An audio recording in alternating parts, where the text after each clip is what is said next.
भगवान बाबा अपने दिव्य उद्बोधनों में संदर्भ को अत्यंत प्रभावपूर्ण करने और दार्शनिक तथ्यों को सरल बनाने के उद्देश्य से छोटी छोटी कहानियां सुनाते रहते हैं। ऐसी ही एक कहानी अब हम सुनाते हैं, आइए। परम धर्म क्या है? काशी महान पवित्र क्षेत्र माना जाता है। वहाँ काशी विश्वनाथ का दर्शन करने के लिए लोग बड़ी श्रद्धा और भक्ति के साथ जाते हैं। काशी जाने से कैलाश यात्रा का पुण्य प्राप्त होता है, ऐसा भक्तों को विश्वास है। एक बार शिवरात्रि पवित्र पर्व पर हजारों लोगों को काशी विश्वनाथ के दर्शन को जाता हुआ देखकर माता पार्वती जी ने भगवान शिव जी से पूछा, हे नाथ, जो लोग काशी पहुँचते हैं क्या वे सब कैलाश पहुँच जाते हैं? भगवान शिव ने कहा, काशी जाने वाले सभी कैलाश पहुँचते हों ऐसा नहीं है। कौन कैलाश पहुँच सकता है यह तो मैं तुम्हें दिखाऊंगा। भगवान शिव और माता पार्वती ने एक वृद्ध दंपत्ति का रूप धारण किया। भगवान शिव 90 वर्ष के बूढ़े बन गए और माता पार्वती जी 80 वर्ष की बुढ़िया, तथा दोनों काशी विश्वनाथ मंदिर के सिंह द्वार पर जाकर बैठ गए। बूढ़े बाबा ने अपना सिर बूढ़ी मैया की गोद में रख दिया और पसर गए।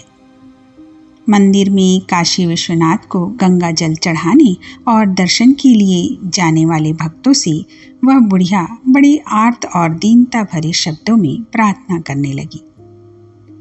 भक्तजनों, मेरे पति की प्यास बुझाने के लिए दया करके थोड़ा सा गंगा जल इन्हें पिला दो।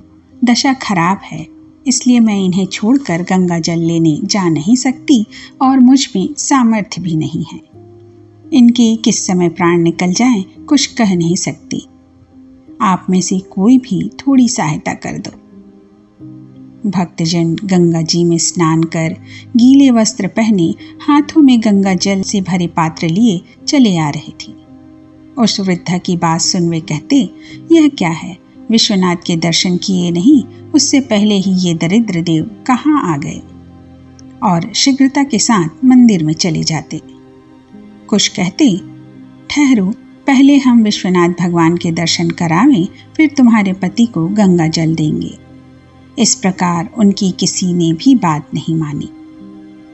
उसी समय वहां एक चोर आया। मंदिर के मुख्य द्वार पर बड़ी भीड़ थी और वह वहां लोगों की जेब काटने तथा स्त्रियों के गले से हार आदि उड़ाने के लिए आया था। उस चोर ने उस बूढ़ी मैया की दीनता भरी पुकार प्रार्थना सुनी तो उनसे उसने पूछा, अम्मा, आप कौन हैं? आप यहाँ क्यों आई हैं? हम काशी विश्वनाथ के दर्शन के लिए आए हैं, लेकिन मेरे पति प्यास के कारण व्याकुल होकर मूर्छित हो गए हैं। कोई भी थोड़ा सा पानी इनके मुंह में डाल दे तो ये होश में आ जाएंगे। उसके लिए सबसे प्रार्थना कर रही हूँ, किंतु कोई भी दया नहीं दिखाता।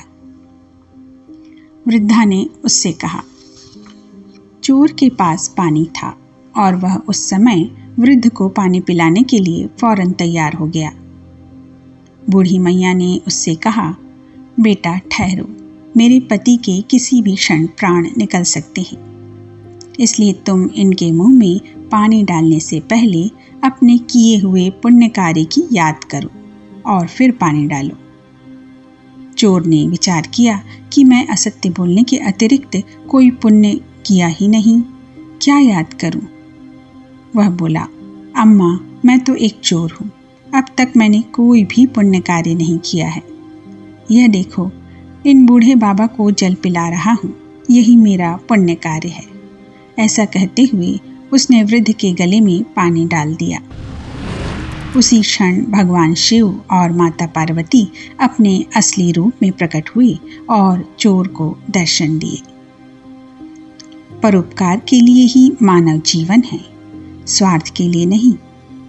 अब तक तुमने सब बुरे ही कार्य किए हैं, अब आगे सदा परमार्थ के कार्य करना और सत्य बोलना, सहायता और सहयोग देना। अब से अपना जीवन पवित्रता के साथ बिताना। सत्य से बढ़कर कोई धर्म नहीं, परोपकार से बढ़कर कोई प्रार्थना नहीं है। ऐसा आशीर्वाद देते हुए वे अदृश्य हो गए। जय साई राम, जय जय साई राम, जय जय साई राम, सत्य साई